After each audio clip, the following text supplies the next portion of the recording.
വസ്ത്രം ഗംഭീരം, എന്നാൽ സ്വഭാവം ചളി. നമുക്കറിയാലോ, അത് ഒന്നിച്ചു പോകുന്ന ഒരു കാര്യമല്ല. നമുക്ക് വസ്ത്രധാരണം മോടിയാക്കുന്നതിനേക്കാൾ നമ്മുടെ സ്വഭാവം നല്ലതാക്കുന്നതാണ് പ്രധാനപ്പെട്ടത്. ഞാൻ ഓർക്കുന്ന ഒരു അമ്മച്ചി സ്വന്തം മകനെ കുറിച്ച് പറഞ്ഞ കാര്യം, സ്വന്തം അമ്മ പറഞ്ഞതുകൊണ്ട് നമുക്ക് വിശ്വസിക്കാതിരിക്കാൻ പറ്റില്ല. അവർ പറഞ്ഞൊരു കാര്യം, എൻ്റെ മകൻ്റെ ഒരു പ്രത്യേകത, അവന് ഇടുന്ന ഷർട്ടോ ജുബയോ അത് ചെറിയൊരു ചുളിവോ അല്ലെങ്കിൽ ചെറിയൊരു കറയുടെ പാടോ എന്തെങ്കിലും ഉണ്ടെങ്കിൽ അവനത് ഉപയോഗിക്കത്തില്ല. എല്ലാം ടിപ് ടോപ്പ് ആയിരിക്കണം. അതിന്റെ ആ വസ്ത്രധാരണം അവനതിൽ അത്ര ശ്രദ്ധാലുവാണ്. പക്ഷെ അമ്മച്ചി പറയാണ്, ഈയിടെ അവന്റെ ഭാര്യ തെളിവ് സഹിതം അവനെ പിടിച്ചു. കാരണം അവനൊരു അവിഹിത ബന്ധമുണ്ടായിരുന്നു. അത് അവള് തെളിവ് സഹിതം പിടിച്ചു.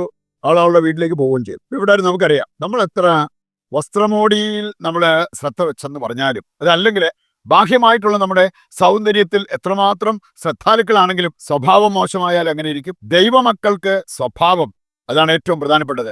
അല്ലെങ്കിൽ ഏതൊരു വ്യക്തിയും നമ്മളെ കണ്ടിട്ട് പറയും, ഇതെന്തൊരു കോമ്പിനേഷൻ. നമുക്ക് നന്മയാകുന്ന ഭൂഷണമാകുന്ന ഒരു കോമ്പിനേഷൻ, അതാണ് നമ്മുടെ ജീവിതത്തിലേക്ക് നമ്മൾ ഏറ്റെടുക്കേണ്ടത്. അതിന്റെ വെളിച്ചത്തിൽ ഏതാനും ചില കാര്യങ്ങൾ നമുക്ക് മനസ്സിലാക്കിയിരിക്കാം. കർത്താവ് നമ്മളെ പഠിപ്പിക്കുന്ന വചനം നമ്മെ പഠിപ്പിക്കുന്ന ഒരു കാര്യമുണ്ട്. നിന്റെ ബാഹ്യഭാവത്തെക്കാൾ ആന്തരികതയാണ് പ്രാധാന്യമുള്ളത്. ഇമ്പോർട്ടന്റ് ആയിട്ടുള്ളത് നമ്മുടെ ബാഹ്യഭാവമല്ല, പുറമേ നമ്മൾ എങ്ങനെ കാണപ്പെടുന്നു എന്നതല്ല, നമ്മുടെ ആന്തരികത, ആന്തരിക വ്യക്തിത്വം, അതൊക്കെയാണ് നമുക്ക് കൂടുതൽ പ്രധാനപ്പെട്ടത് എന്ന് ദൈവവചനം നമ്മെ ഓർമ്മിപ്പിക്കുന്നുണ്ട്. മത്തായിയുടെ സുവിശേഷം 23-ാം അധ്യായത്തിന്റെ 23 മുതൽ വായിക്കുമ്പോൾ അവിടെ പറഞ്ഞിരിക്കുന്ന ഒരു കാര്യമുണ്ട്. കപടനാട്യക്കാരായ നിയമജ്ഞരെ, ഫരിസേരെ, നിങ്ങൾക്ക് ദുരിതം. നിങ്ങൾ തുളസി, ചതകുപ്പ, ജീരകം എന്നിവയ്ക്ക് പോലും ദശാംശം കൊടുക്കുന്നവരാണ്. പക്ഷേ നിയമത്തിലെ കൂടുതൽ ഗൗരവമേറിയ ചില കാര്യങ്ങളുണ്ട്. നീതി, കാരുണ്യം, വിശ്വസ്തത, ഇവ അവഗണിച്ചിട്ട് നിങ്ങൾ ദശാംശം കൊടുക്കുന്നതിൽ എത്ര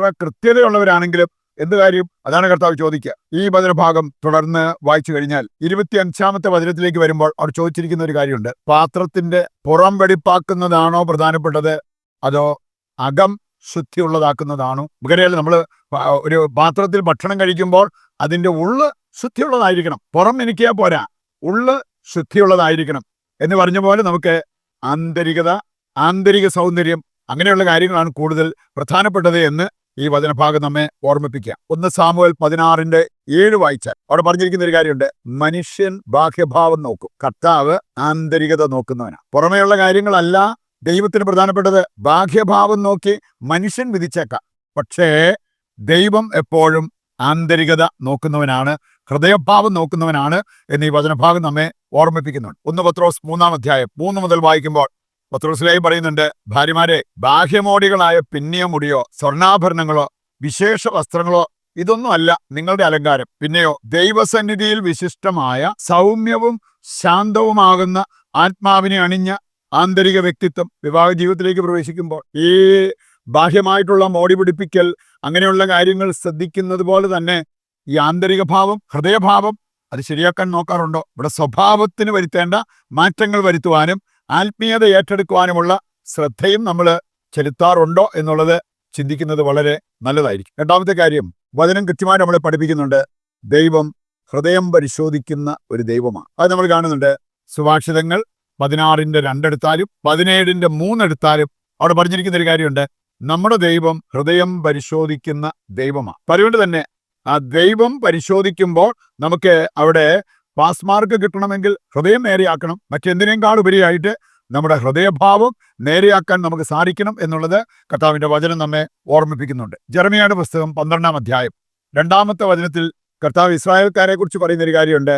അവരുടെ അധരത്തിൽ ഞാനുണ്ട്, പക്ഷെ ഹൃദയത്തിൽ ഞാനില്ല. ദൈവം ആഗ്രഹിക്കുന്നത് ആ ഹൃദയ സാന്നിധ്യം. അത് പ്രാർത്ഥനയിലാണെങ്കിലും ദൈവാരാധനയിലാണെങ്കിലും ഹൃദയ സാന്നിധ്യം അതില്ലാതെ കണ്ട് കുറെ ഈ യാന്ത്രികമായിട്ടുള്ള കുറെ പ്രാർത്ഥനകൾ അവർ നടത്തി, അതിൽ കർത്താവ് പ്രസാദിച്ചില്ല. മത്തായി 6-ാം അധ്യായം 7-ാമത്തെ വചനം എടുത്താൽ അവിടെയും പറഞ്ഞിരിക്കുന്നത് പ്രാർത്ഥനയിൽ പ്രധാനപ്പെട്ടത് വാക്കുകളുടെ എണ്ണമല്ല, നല്ല പദപ്രയോഗങ്ങൾ ഒന്നുമല്ല, ഹൃദയ സാന്നിധ്യം. അവസാനമായിട്ട് നമ്മൾ ചിന്തിക്കുന്നത് ദൈവവചനം വരച്ചു കാട്ടുന്ന മനോഹരമായ ചില കോമ്പിനേഷൻ ഉണ്ട്. നമ്മൾ ഈ വസ്ത്രധാരണം നല്ലതായിട്ട് സ്വഭാവം ചളിയാണെങ്കിൽ അതെന്തൊരു കോമ്പിനേഷൻ?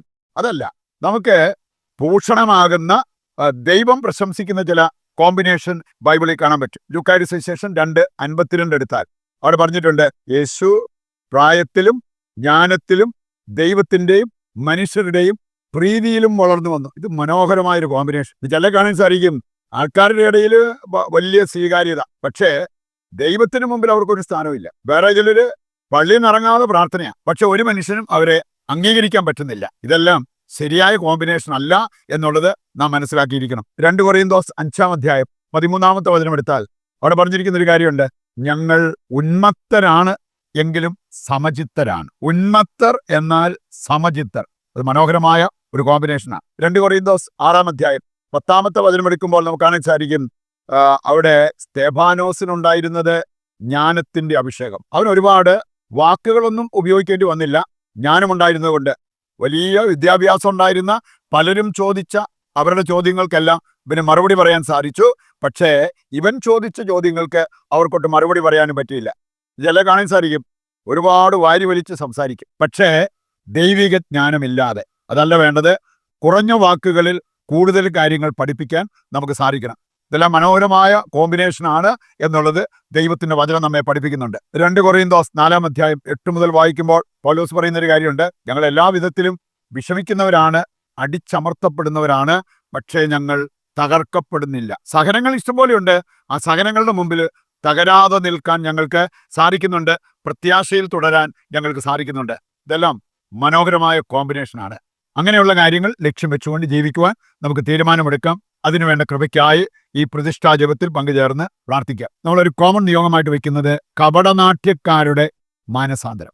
നിന്റെ ജീവിതം കർത്താവിന് ഫലമേൽപ്പിക്കുക, അവിടുന്ന് നിന്നെ നോക്കിക്കൊള്ളും എന്നരുൾ ചെയ്ത ദൈവമേ, ഞങ്ങളെയും ലോകം മുഴുവനെയും ഇന്നത്തെ ഞങ്ങളുടെ എല്ലാ വ്യാപാരങ്ങളെയും ഞങ്ങൾ അങ്ങയുടെ തിരുഹൃദയത്തിൽ പ്രതിഷ്ഠിക്കുന്നു. ഞങ്ങൾ ഇന്ന് നേരിടുന്ന എല്ലാ പ്രയാസങ്ങളിലും പ്രതിസന്ധികളിലും അങ്ങ് ഇടപെടണമേ. ഞങ്ങളുടെ എല്ലാ പ്രശ്നങ്ങൾക്കും പരിഹാരം അങ്ങാണെന്നും അങ്ങിലാണെന്നും യേശുവേ നാഥ ഞങ്ങൾ ഏറ്റുപറയുന്നു. ഇന്ന് ഞങ്ങൾ ധ്യാനിച്ച വചന വെളിച്ചത്തിൽ ഞങ്ങളുടെ ജീവിതം നവീകരിക്കാനും പുനരാരംഭിക്കാനും ഞങ്ങൾക്ക് വരമരുളണമേ. ഞങ്ങളുടെ ആവശ്യങ്ങൾ നിറവേറ്റി തരണമേ. ഞങ്ങളെ പാപത്തിൽ വീഴാതെ കാക്കണമേ. ആമേൻ. ഇന്നത്തെ നമ്മുടെ എല്ലാ ആവശ്യങ്ങളെയും കർത്താവിന്റെ കരങ്ങളിൽ ഏൽപ്പിച്ചുകൊണ്ട് താഴ്ന്ന സ്വരത്തിൽ ദൈവത്തെ സ്തുതിച്ചുകൊണ്ട് ദിവ്യകാരുണ്യത്തിന്റെ ആശീർവാദം സ്വീകരിക്കുവാൻ നമുക്കൊരുങ്ങാം. യേശുവേ നന്ദി. Hallelujah, hallelujah, hallelujah, hallelujah. കർത്താവേ, ഞങ്ങളെ ഏറ്റെടുക്കണമേ. ഞങ്ങളുടെ എല്ലാ ആവശ്യങ്ങളും ഏറ്റെടുത്ത് അതെല്ലാം നിറവേറ്റി തരണമേ. യേശുവേ നന്ദി, യേശുവേ സ്തുതി.